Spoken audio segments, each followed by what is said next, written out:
प्रिय मित्रों, नमस्कार। आप सभी का बहुत बहुत स्वागत है।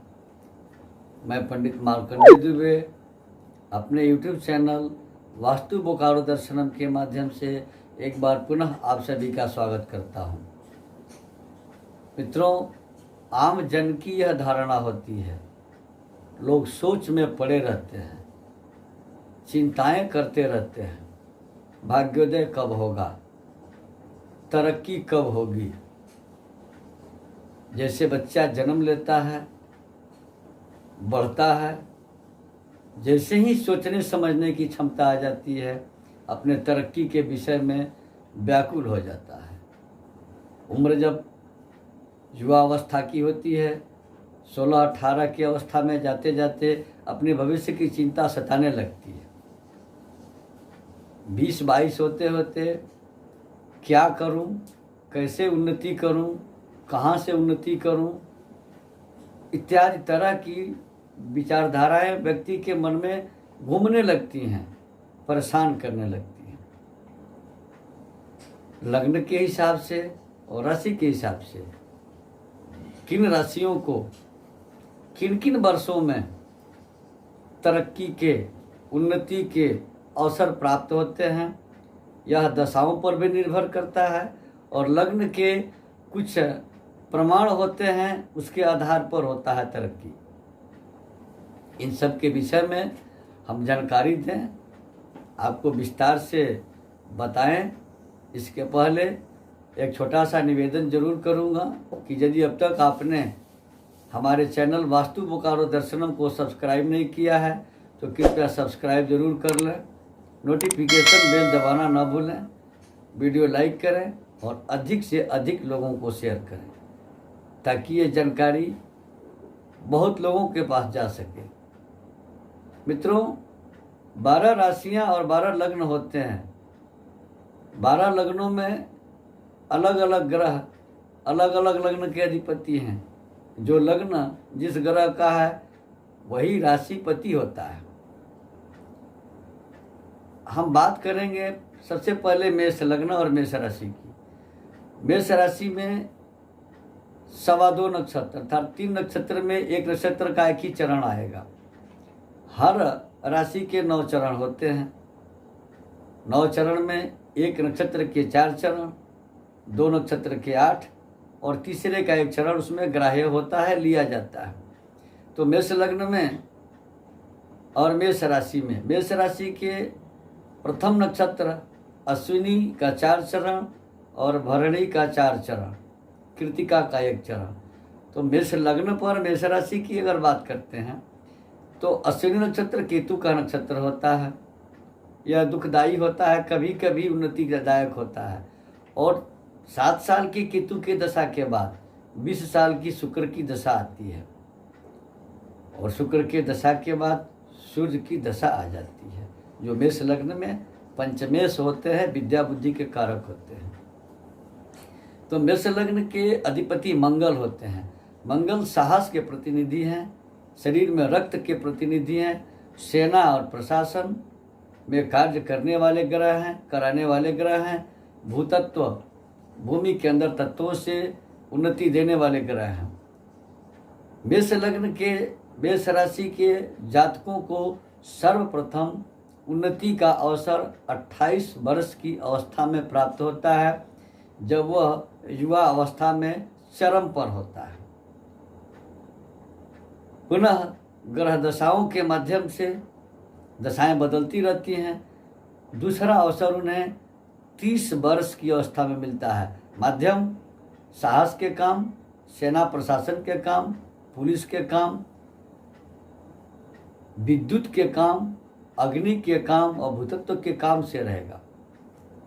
30 के बाद तीसरा अवसर उन्हें 32 वर्ष की आयु में प्राप्त होता है और 32 के बाद व्यक्ति का ढलान होने लगता है, उम्र के ढलान के तरफ जाता है। तो चौथा अवसर उन्हें 37 साल की अवस्था में मिलता है। उन्हें वहाँ कुछ कर गुजरने की इच्छा होती है और 37 के बाद 40 साल की अवस्था पर नेत्र में कमी आने लगती है, नेत्र कमज़ोर होने लगता है, तो आदमी की चिंताएं बढ़ने लगती है कि अब कौन सा उद्यम करें, कौन सा व्यापार करें ताकि हमारी तरक्की हो, हमारा भाग्योदय हो। तो अंतिम चांस उन्हें 41 वर्ष के आयु के पड़ाव पर प्राप्त होता है।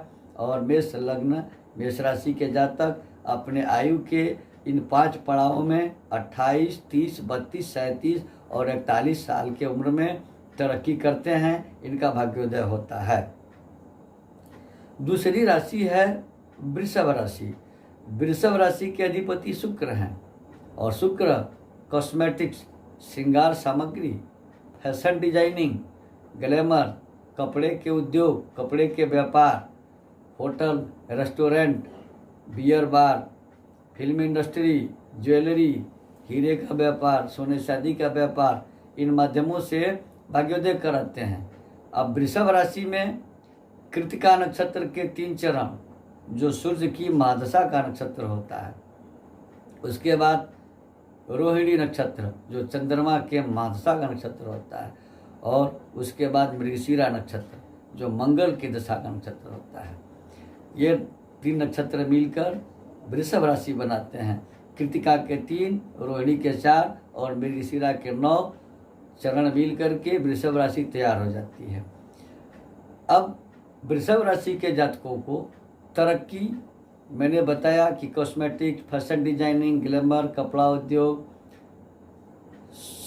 शौक श्रृंगार की सामग्रियाँ, साज सजावट की सामग्रियाँ, hotel, restaurant, beer bar, film industry, jewellery, सोने चांदी और हीरे के व्यापार से तरक्की देते हैं। शुक्र राजनीतिक क्षेत्र में भी तरक्की देते हैं, शुक्र अधिकारी भी बनाते हैं। तो जब वृषभ राशि या वृषभ लग्न के जातकों को सर्वप्रथम 25 वर्ष की अवस्था में भाग्योदय और उन्नति का अवसर प्राप्त होता है, फिर दशाओं में परिवर्तन होता है और दूसरी अवस्था उनको दूसरा चांस जो मिलता है वो 28 वर्ष की उम्र में मिलता है। दशाओं में परिवर्तन होते रहता है, फिर तीसरी बार उन्हें 36 वर्ष की आयु में उन्नति का अवसर प्राप्त होता है और पुनः 6 वर्ष के बाद जब वो 42 वर्ष के उम्र के पड़ाव में आते हैं तो उन्हें उन्नति का चांस मिलता है। और अगला पड़ाव जो 5वां पड़ाव होता है वो 4 वर्षों के बाद 52 साल पर होता है। इस प्रकार वृषभ राशि के वृषभ लग्न के जातकों को 25, 28, 36, 42, 48 और 52 वर्षों उम्र के 6 वर्षों में 6 पड़ावों में इन माध्यमों से जो शुक्र के माध्यम हमने बताया, इससे उनकी तरक्की होती है, उनकी उन्नति होती है। तीसरी राशि, तीसरा लग्न है मिथुन लग्न। मिथुन लग्न के अधिपति बुध होते हैं और मिथुन राशि के अंतर्गत मृगशिरा नक्षत्र के 2 चरण जो मंगल की दशा का नक्षत्र होता है, आर्द्रा नक्षत्र के 4 चरण जो राहु के दशा का नक्षत्र होता है और पुनर्वसु के 3 चरण जो गुरु के दशा का नक्षत्र होता है। तो 3.5 वर्ष मंगल की दशा, 18 वर्ष राहु की दशा और 12 वर्ष गुरु की दशा, 18, 12, 30, 2, 30, 3, 33, 33.5 वर्ष की अवस्था होती है। इसके बाद शनि की दशा आती है। तो दशाएं ग्रहों और उनकी स्थिति के आधार पर भाग्योदय होता है। तो मिथुन राशि के जातकों के तरक्की का माध्यम होता है वाणी के कार्य, गणित, लेखा जोखी का काम, वकालत का काम, प्रोफेसरशिप, बैंकिंग का काम और व्यापार का काम होता है। इन माध्यमों से मिथुन लग्न के जातकों को, मिथुन राशि के जातकों को बुध की कृपा से इनके भाग्योदय का वर्ष इनके जीवन में कई बार आता है। क्रमशः आपको बता रहे हैं। सबसे पहले मिथुन राशि को भी 25 वर्ष की अवस्था में ये लाभ का संयोग प्राप्त होता है, क्योंकि बुध एक कुमार ग्रह है, हमेशा नवयुवक लगने वाले ग्रह हैं। और पुनः 5 वर्ष के बाद जब दशाओं में हेर फेर होता है तो 30 साल पर इनको दूसरा सुअवसर प्राप्त होता है उन्नति करने का, लाभ पाने का, भाग्योदय होने का। और 2 वर्षों के बाद पुनः 32 साल की उम्र पर मिथुन राशि के जातकों को भाग्योदय और तरक्की का चांस मिलता है। चौथी बार इन्हें 34 साल की उम्र पर पुनः भाग्योदय का अवसर प्राप्त होता है और पांचवी बार 39 वर्ष की अवस्था में इनके भाग्योदय का अवसर इनको प्राप्त होता है और सबसे अंत में जब ये 43 वर्ष के पड़ाव पर जाते हैं तो इन्हें अंतिम अवसर मिलता है भाग्योदय का। और इन्हीं माध्यमों से जो माध्यम बताया गया है, चौथी राशि है कर्क राशि और चौथा लग्न भी है कर्क लग्न। तो कर्क लग्न में कर्क राशि जो होती है, कर्क राशि के अंतर्गत पुनर्वसु नक्षत्र का 1 चरण, पुष्य का 4 चरण और श्लेषा का 4 चरण। पुनर्वसु के अधिपति गुरु, पुष्य के अधिपति शनि और श्लेषा के अधिपति बुध होते हैं। इन 3 ग्रहों के दशा या 3 ग्रहों के नक्षत्र में ये राशि बनती है कि हमें चर्चा करनी है कर्क राशि पर, कर्क लग्न पर। कर्क लग्न के जातक, चूँकि चंद्रमा का जो माध्यम होता है वो जलीय कार्यों से, दूध से, चांदी के व्यापार से, तरल पदार्थ लिक्विड के व्यापार से चंद्रमा तरक्की देते हैं। चंद्रमा मन के संतुलन के कारक ग्रह है। कर्क लग्न हो या कर्क राशि का जातक हो, निश्चित रूप में 24 वर्ष की अवस्था में वो अपने पैरों पर खड़ा हो जाता है। अगर बुरी दशा चल रही हो तब तो वहाँ वो असफल हो जाता है। लेकिन लग्नानुसार किन किन पड़ावों में कर्क राशि, कर्क लग्न के जातकों के भाग्योदय का अवसर प्राप्त होता है, वो 6 बार आता है इनके जीवन में।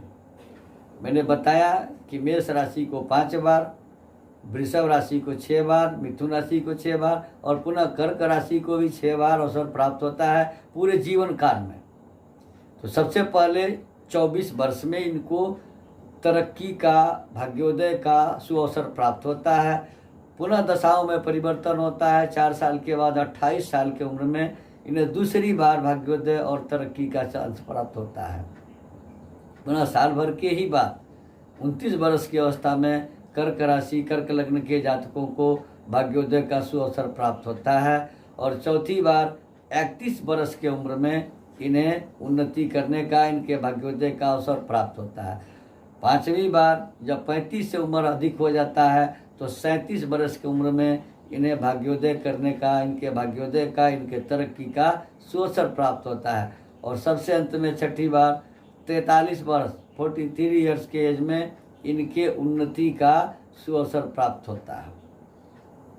अपने ग्रहों के राशि अधिपति जो लग्न के अधिपति जो हैं उनके माध्यम से, उनके भाव के लाभ देने के माध्यम से, प्रत्येक ग्रह के लाभ देने का माध्यम अलग अलग है। वो अपनी माध्यमों से दिए गए वर्षों में जातक की भाग्योदय करा जाते हैं, उनके तरक्की कर जाते हैं। अब यदि ग्रह निर्बल पड़े हों तो ये तरक्की कम अवस्था में देते हैं, कम मात्रा में देते हैं। अगर ग्रह सबल अवस्था में हो तो पूरी तरह तरक्की दे के जाते हैं।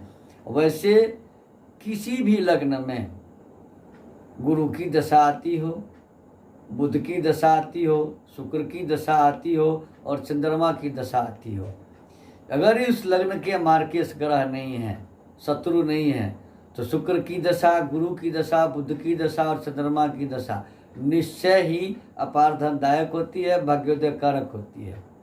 कभी कभी शनि की महादशा भी लग्नानुसार बहुत ज़्यादा तरक्की दे जाती है। मित्रों, ये 4 राशियाँ थीं, 4 लग्न थे जिनके विषय में हमने बताया कि कब कब किस उम्र के किस पड़ाव में इनके भाग्योदय का अवसर इन्हें प्राप्त होता है। शेष राशियों के लिए भी हम एपिसोड बनाएंगे और आपके समक्ष रखेंगे। मित्रों, हमारे यहाँ वास्तु विजिट किया जाता है, जन्म कुंडली बनाई जाती है, वार्षिक फलादेश किया जाता है। वाराणसी के सुजोग विद्वानों के द्वारा बड़े से बड़े यज्ञ और अनुष्ठान करवाए जाते हैं।